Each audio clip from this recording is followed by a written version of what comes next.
Boa noite, pessoal. Vamos para mais uma aula nossa da terapia intensiva, da residência de medicina intensiva do Hospital Metropolitano Dr. Cede Castro. O tema nosso hoje é prescrição de nutrição parenteral na prática, né? Nutrição parenteral nos pacientes críticos.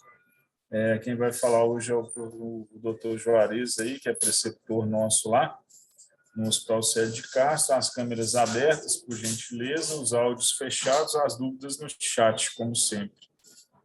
Tá bom? Depois a gente disponibiliza o link da aula no nosso blog lá, Quartas Intensivas, lá no YouTube, para quem quiser assistir novamente para a próxima prova, né, turminha?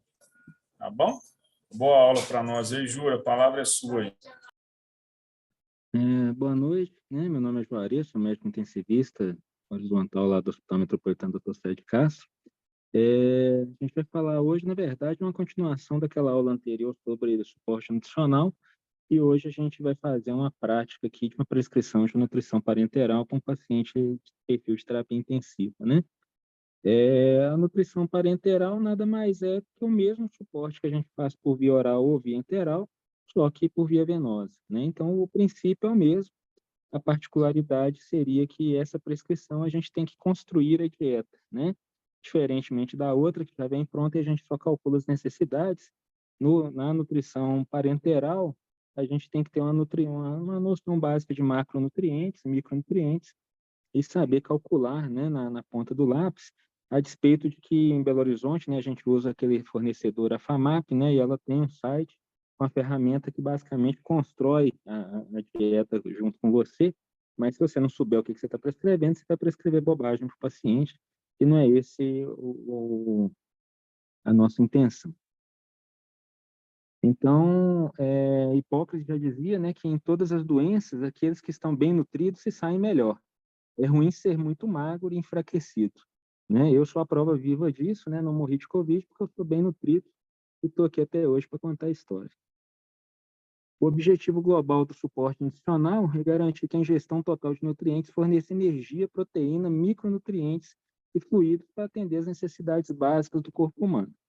A nutrição parenteral nada mais é que a infusão intravenosa de nutrientes diretamente na circulação sistêmica, né? Uma vez que a via oral ou a via enteral estão disponíveis, né? Ou parcialmente disponíveis, né? A via parenteral, seja por via central ou periférica, é uma opção e ela deve ser sempre levada em conta. O uso extenso de exame do paciente é necessário, né, para que a gente possa decidir sobre as possíveis indicações e contraindicações da NP. Então, uma vez que eu entendo que sem nutrição parenteral esse paciente pode vir a falecer por falta de nutrientes, eu entendo que esse paciente é apto, né, a receber dieta parenteral, né? E a partir daí eu passo para o segundo passo, que seria avaliar o acesso, né, seja ele venoso ou periférico. E uma vez que eu tenho uma via adequada, né, eu tenho que determinar, né, quais são as necessidades desse paciente e elaborar uma prescrição, né, de nutrição parenteral. Tá? São esses os passos do raciocínio do racional para a prescrição de uma dieta parenteral.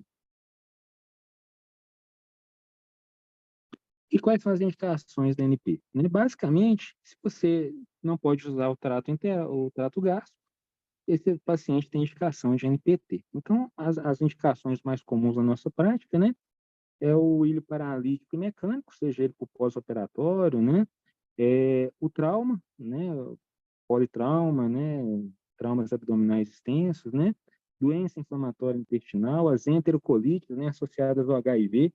Eu já tive que falar, né, na minha residência, né, eu dei suporte nutricional a um paciente na enfermaria que pesava 35 quilos, em condição de SIDA, né, e a endoscopia dele, né, mostrava um trato gastrointestinal sem vilosidade, né? O intestino dele atrofiou tanto por um pulpo que não absorvia nada, né? Então, esse paciente foi recuperado com meses, né, de terapia parenteral e depois a progressão gradativa, né, da nutrição enteral. Ressecção intestinais extensas, né, síndrome do intestino curto, pancreatite, pode ser uma indicação de nutrição parenteral, fístulas de alto débito, né? Lesões por queimaduras químicas, né? Câncer gastrointestinal, ou mesmo por imaturidade, né, em pacientes prematuros, né? E quando a alimentação por via oral interal é insuficiente, né? Ou seja, eu preciso de um aporte nutricional maior do que aquele que eu consigo ministrar para o paciente pela via normal, ou seja, o trato gastrointestinal pode até ser pérfio, mas só ele não é suficiente para me manter minhas metas nutricionais. Então, segundo aí as diretrizes, né, internacionais, né, a Sociedade Europeia, né, de Nutrição, a ESPEN, né, coloca que todos os pacientes que não são capazes de tolerar a nutrição normal dentro de 3 dias devem receber nutrição parenteral dentro de 24 a 48 horas. Em caso que a nutrição enteral é contraindicada ou se eles não podem tolerar a nutrição enteral, né, um grau de evidência C. Todos os pacientes que ainda não cumprem a sua meta enteral após 2 dias devem ser considerados para nutrição parenteral suplementar, né? Isso aí segundo o guideline da Sociedade Europeia. A Sociedade Americana coloca que se houver evidência de desnutrição calórica proteica na admissão e na nutrição enteral não for possível, o início da NP é adequado o mais rápido possível, né? Os americanos são um pouco mais agressivos e colocam que e se o paciente, na admissão, tem alguma contraindicação, né, total relativa ao suporte enteral, esse paciente imediatamente deve ser colocado em nutrição parenteral. Quais são as contraindicações para a nutrição parenteral? São as mesmas que a gente usa para a nutrição enteral, né? São os pacientes que estão na fase aguda do choque, né? Durante as primeiras horas após trauma cirúrgico, o aparecimento de uma infecção grave, né? Aquela fase de ressuscitação, né? Uma hora que eu vou nutrir o paciente, uma hora que eu estou ressuscitando o paciente, em contexto de choque circulatório não resolvido, com lactato acima de 3, hipoxêmicos, né? Ou com acidose grave. Fora essas situações, todo paciente está apto a ser nutrido. E aí agora eu vou colocar um caso clínico para vocês, né? Um caso imaginário, só um segundinho. Ô, amor, vai lá na mamãe.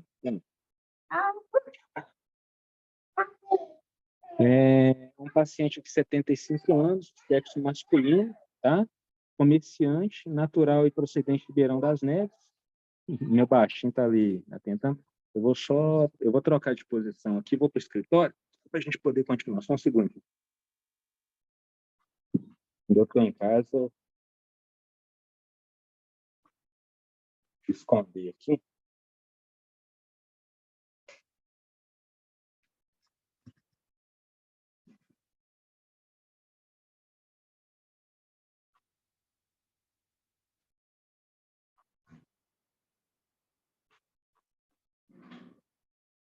Ô, turma, estou de volta. Vocês me ouvem?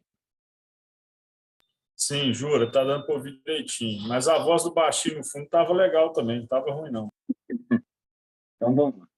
Então, seguindo aqui com o raciocínio, né, um caso clínico aqui para a gente poder fazer uma prescrição de nutrição parenteral. Um paciente de 75 anos, sexo masculino, comerciante, natural e procedente de Ribeirão das Neves.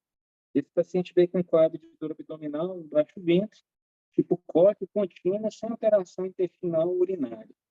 A partir da TC de abdômen feito diagnóstico de aneurisma de aorta abdominal intrarenal com perigo de ruptura. Em exames pré-operatórios, o cateterismo mostrou lesões biarteriais de 80% e 90%, além de fibrilação atrial crônica com necessidade de correção cirúrgica. Foi indicado o tratamento cirúrgico para esse paciente. Os antecedentes pessoais e patológicos dele, né? Nega cirurgias prévias, internações anteriores, era hipertenso aos 7 anos, fazia uso de dieta 2 vezes ao dia. Ex-ativista crônico, uso de 3 doses destiladas por dia, atualmente ativista social e tabagista crônico, 20 anos mais. O exame admissional dele, físico, ele tinha um peso de 75 quilos, uma altura de 1,67, um IMC de 26,97, né, o paciente já com obesidade, grau 1 para 2. Uma frequência cardíaca de 89, respiratória de 14, estável, né, uma taxa de 140 por 80, estado geral regular, com hipocoratos, 2 cruzes em 4. Pele esfândero sem alterações, né, um ritmo regular em 2 tempos, com hipofonese de bulhas, ausculta pulmonar normal, um abdômen semigloboso, depressivo, com hidroéleos positivos e com a massa por baixo mesogástrico, sem visceromegalias, né?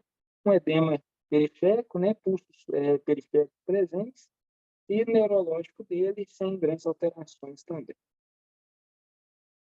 Evolução clínica, né? Foi feita a cirurgia de correção do aneurisma de aorta abdominal renal, mais a revascularização do miocárdio. Ele evoluiu com instabilidade hemodinâmica, necessidade de drogas vasoativas em altas vazões e com distúrbio de coagulação. No primeiro DPO, ele apresentou melhora dos parâmetros hemodinâmicos, mas permaneceu ainda em ventilação mecânica, né? Evoluiu com extensão abdominal importante, um alto resíduo gástrico, sem condição de nutrição enteral após 5 dias de internação, né? Assim sendo, foi indicada a nutrição parenteral. E gráfico aqui a gente pode perceber, né, que esse paciente manteve, né, um débito bastante alto na sonda nasogástrica dele, né, chegando a drenar aí até 3.000, né, por dia, né?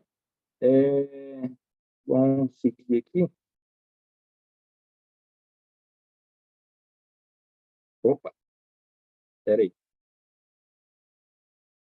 acho que eu fiz bobagem.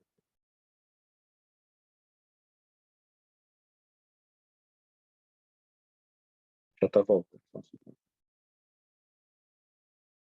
Voltei. Os exames laboratoriais dele, né? Um leucócito 4.600, linfócitos 373, um hematócrito de 15,8, uma plaqueta de 44.000, mostrando a região confusa, né? Uma proteína total de 2,8, uma albumina de 1,8, já começando a ficar um pouco reduzida, né? E aí, como é que a gente vai calcular essa nutrição parenteral para esse paciente, né? Primeiro passo é calcular a necessidade energética desse paciente. O segundo passo é calcular a necessidade proteica.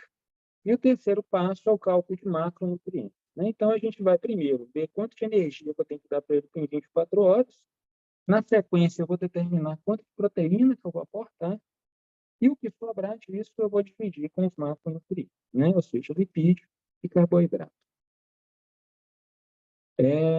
Esse paciente, né, seguindo aqui, né, a forma de Bowles que a gente viu lá na outra aula, né, esse paciente é um paciente crítico, né, então meu objetivo de calorias diário para ele vai girar em torno de 25 a 30 quilocalorias, né. Então, eu vou definir aqui, então, que pelo peso inicial dele de 75 quilos, minha necessidade energética, né, meu GET, é de 1.875 calorias em cada 24 horas, né? E, em cima disso, eu vou construir agora uma dieta parenteral.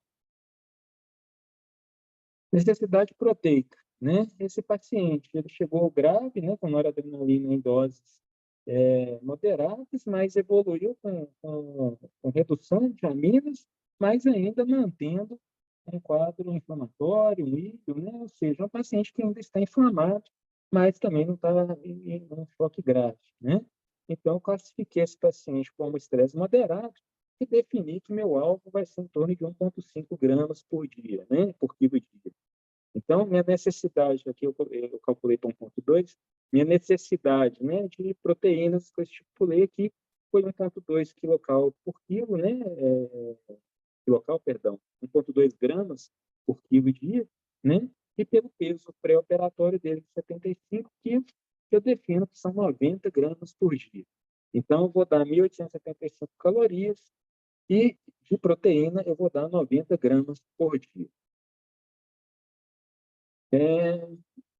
Distribuição desses macronutrientes. Então, o cálculo da proteína, né? O primeiro macronutriente a ser calculado, né, como eu coloquei, é a proteína. E como nós estabelecemos no passo 2, a quantidade exata de proteína a ser administrada, 90 gramas. Vocês vão ver, né, quando a gente vai fazer a prescrição, que já existem soluções pré-fabricadas, né? No caso da proteína, né, quando a gente for lá no hospital, vocês podem me procurar onde eu tiver uma prescrição parenteral lá, vocês vão ver que a FAMAP usa essa solução, né, de aminoácido a 10%, que é universalmente a mais utilizada, né? Então, é uma solução que tem 10% de aminoácidos, né, essenciais e não essenciais, e é esse aqui que a gente vai usar para calcular. Então, é um cálculo muito difícil, né, uma regra de 3, né? Demanda muito raciocínio. Então, se a gente tem 10% na solução, né? A gente sabe que 10% significa 10 gramas em 100 ml. Né? Uma regra de 3 simples, né? Vai me mostrar que eu vou precisar de 900 ml, né? Para obter 90 gramas de proteína. Então, aqui a gente já tem o primeiro passo da nossa prescrição, que é aminoácido a 10%, que eu vou precisar de 900 ml dessa solução. O primeiro passo, né, que a gente vai determinar aqui de macronutrientes é as emulsões lipídicas, né? A nossa dieta, a gente sabe que os macronutrientes basicamente é o quê? Carboidrato, proteína e os lípidos, né? De uma forma geral, a gente vai manter a mesma proporção que a gente já usa no suporte nutricional integral, né? Que é em torno de 30%. Então, é um número cabalístico, vocês guardem na cabeça de vocês. Quando vocês forem prescrever uma nutrição parenteral, que vocês não tenham um alvo, né, específico, uma dieta cetogênica, com status epilético permanente, né? Vocês vão usar 30% de lípidos, né? E aí, né, a gente sabe que, como a gente vai usar 30% do total de energia, né, que a gente vai disponibilizar para esse paciente em lípidos, a gente vai saber que o gasto energético total calculado são 1.875 quilocalorias, né?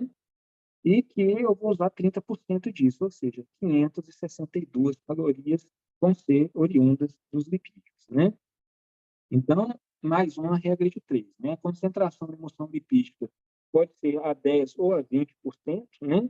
Há uma tendência hoje da gente usar sempre a solução de cadeia média e cadeia longa a 20%, né? A gente sabe que a cada 1 ml, né, dessa solução, a gente tem 2 calorias. Se a gente usar a solução a 10%, a gente vai ter 1,1 caloria por ml, né?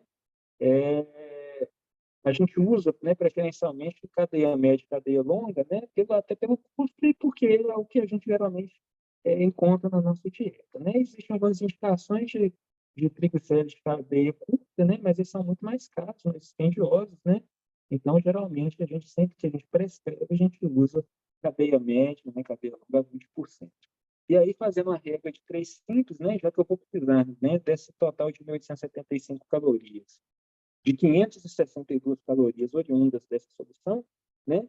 O volume total por regra de 3 simples são 281 ml. Então, na minha prescrição, eu vou ter 900 ml, né, de solução proteica, 281 ml, né, de solução lipídica, né? Então, a minha prescrição começa aqui e ganha forma, né? Por fim, os carboidratos, né? E aí a gente segue, né, fazendo as nossas continhas, né? A quantidade de calorias proteicas, né, dessas 90 gramas, são 360 calorias, né? E a quantidade, né, de calorias oriundas dos lipídios são 562. O que me deixa aqui 953 calorias para me distribuir como carboidrato, né? Então, seguindo essa proporção, a gente vai seguir o cálculo da nossa dieta, né? Então, que até agora são 900 ml de aminoácido a 10%, 281 ml, né? Para cálculo da nossa dieta, né? A gente vai colocar que a solução padrão, né, que eles usam para prescrição de nutrição lateral, ela geralmente tem a proporção de 1 grama de glicose para 4 quilocalorias, né? Isso aí pode variar, né? Em cada instituição, alguns usam a glicose a 10%, que é essa proporção de 1 para 4, outros usam solução a 50%, né, mais concentrada, mas é matemática, né? Então, a gente faz uma regra de 3 simples, né? Então, se eu tenho 1 grama para 4, né, eu preciso de 953 calorias, então um total de 238,25 gramas, né? Então, como eu estou usando a solução a 50%, eu faço o cálculo que 100 ml tem 50 gramas, 238 gramas vão estar em X, né, que seria 476,5 ml de carboidrato, né, com glicose a 50%.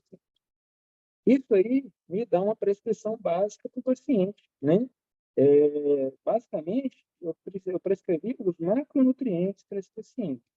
Os micronutrientes, né, ou seja, polivitamínicos, íons diversos, potássio, cálcio, fósforo, magnésio, todos são passíveis de serem repostos na nutrição parenteral. Mas o que eu preciso garantir para esse paciente, de início, são macronutrientes, né? Carboidrato, proteína e lipídios, né? Então, a matemática básica é essa aqui. Eu fiz uma dieta, né, com volume total de 1.657 ml meio, né? Garantindo aí os 1.875 quilocal por dia, com a uma distribuição, né, de calorias proteicas e não proteicas adequada, né? Com isso aqui eu consigo garantir o suporte de vida desse paciente dentro das metas que eu estabeleci, né? Vocês vão ver, né? Pode fazer uma prática depois com os cálculos da farmácia, que eu tenho quantidades, né, basais, né, que tem tabelas para isso, né? Potássio, de magnésio, né, de cálcio, essas coisas todas. Geralmente, quando eu faço uma nutrição parenteral, eu dou, no primeiro dia, se não tiver muito estudo a ser corrigido, eu dou as necessidades básicas, né?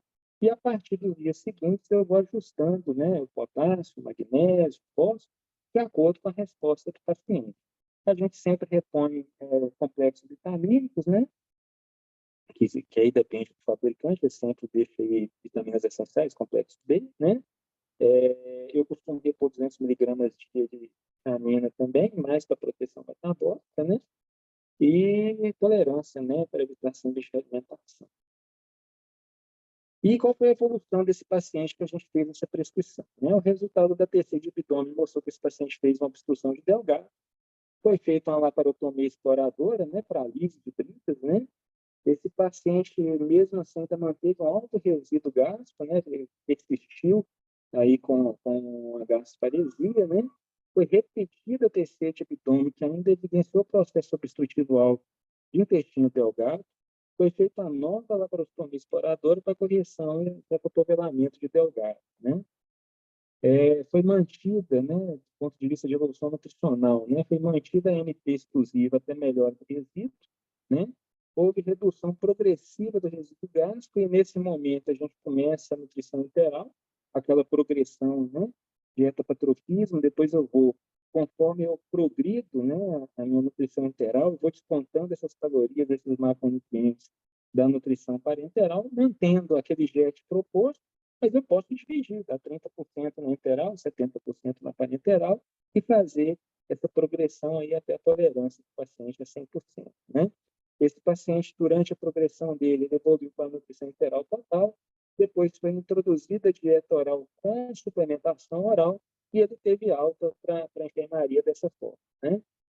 Aqui é um gráfico só para mostrar a evolução nutricional desse paciente ao longo dos dias de internação, né? O verde aqui é a nutrição parenteral, então você vê que ela teve uma progressão, né? A gente nunca, o paciente, né, já está alguns dias privado de dieta, né? Eu começo a 50%, 75% e vou progredindo até 100%, né?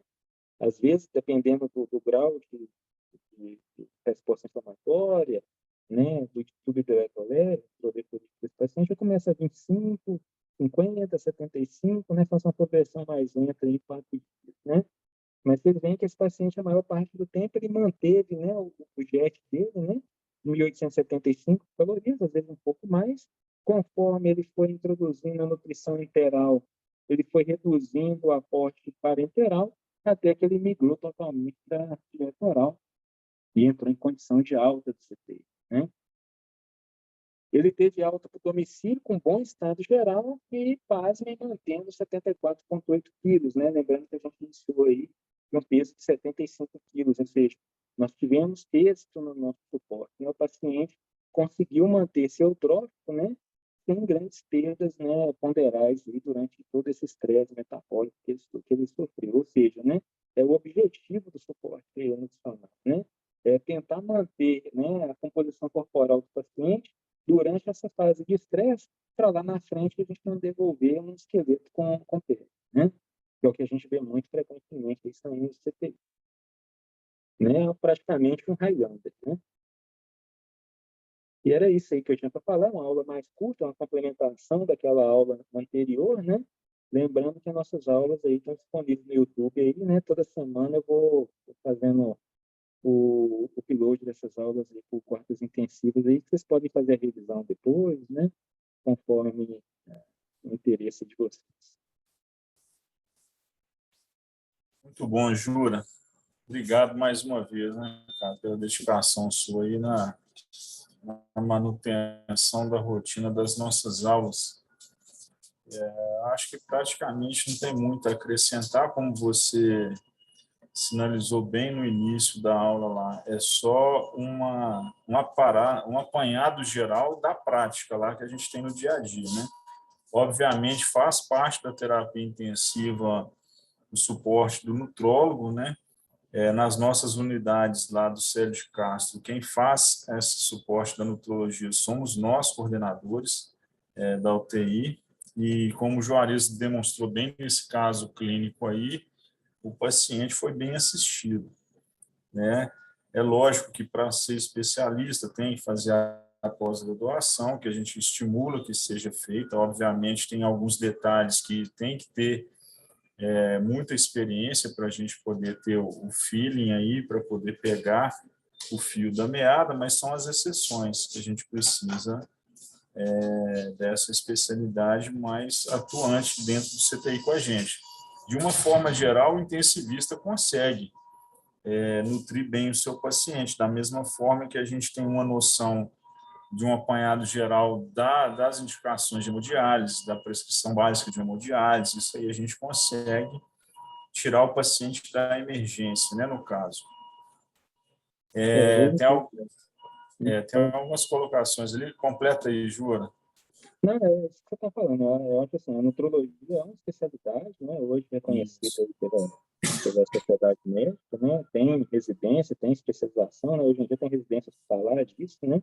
Então é um campo de conhecimento muito vasto, né? Eu Exatamente. acho que o intensivista ele tem que ser conhecedor da nutrição enteral e parenteral, porque faz parte do ministro do intensivista. Nem todo hospital que a gente for trabalhar vai ter nutrólogo, né? E dar dieta por dar, às vezes a gente não consegue, né, atingir o objetivo, né?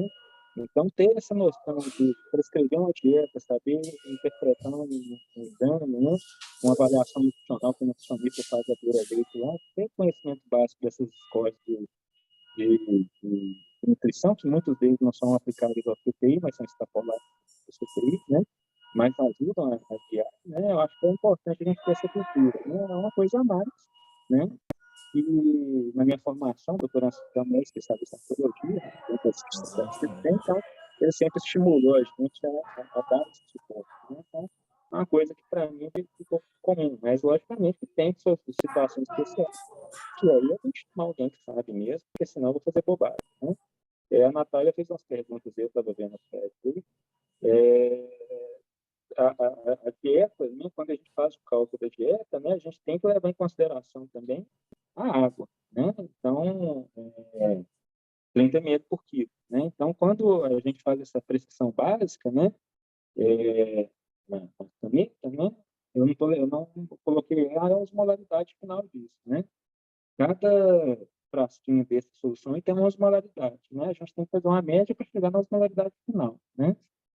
No site da farmácia, vocês vão ver que quando a gente finaliza essa prescrição básica, né, ele já calcula para mim qual que é a relação de proteína, de caloria proteica e não proteica, já me dá a osmolaridade e me dá a porcentagem de água que eu estou dando para o paciente, né? E aí eu suplemento, né, se for o caso, que eu não sei se o paciente recebe muito líquido, se for o caso, eu posso suplementar, né, jogar aqueles 30 ml por quilo dia, que é a necessidade básica de água do paciente, e alargar o volume dessa dieta. Eu posso fazer isso tanto para fornecer líquido para o paciente, quanto para adequar a via dessa dieta, porque a gente sabe que a nutrição parenteral e central, ela é acima de 900 miliosmol, né?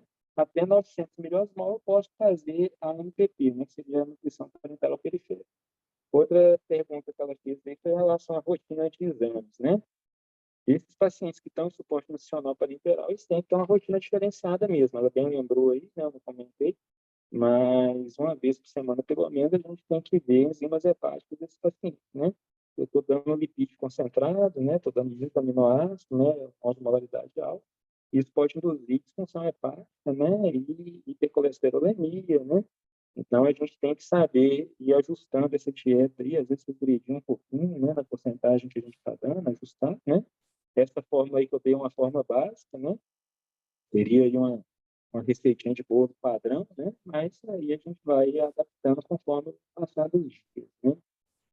Exatamente. A intenção nossa não é que a gente substitua o profissional especialista da nutrologia, né, gente? É uma noção básica, igual o Juarez falou, mas a gente tem que ter noção até para concordar ou discordar com o que o colega está fazendo com o nosso paciente. Que o paciente dentro do CTI, como eu digo para vocês lá na beira de leito, esse paciente é nosso paciente, nós somos responsáveis por tudo que acontece com ele dentro do CTI. Então, a gente tem que ter, pelo menos, noção do que está acontecendo. Né? Nós não somos especialistas em nutrologia, né? Alguns de nós podem até ser, está lá dentro do CTI, mas é uma especialidade bem próxima da terapia intensiva, tem que ser, e é indispensável que a gente tenha um conhecimento, no mínimo, básico com relação à nutrição parenteral. E aí, Bruninho, quer completar alguma coisa aí? Mais alguma pergunta? A Nath gosta das perguntinhas. Obrigado, viu, Nath? É sempre importante a participação de vocês aí. Mais alguém? O Jura, a aula hoje foi para prescrição, mas a Natália, a pergunta dela tem a ver muito com as complicações de nutrição parenteral, né? Existem as complicações, né? Em relação, o Jura citou bem aí, disfunção hepática, pacientes com insuficiência renal, a gente tem que tomar cuidado com a parenteral também. A via de acesso, quando é parenteral, via central, a gente tem que tomar cuidado, o acesso tem que estar impecável, né? E pacientes em uso de parenteral com longa permanência, longa data, eles estão mais sujeitos à infecção fúngica associada à nutrição parenteral. Então, a gente tem que ficar atento a isso também.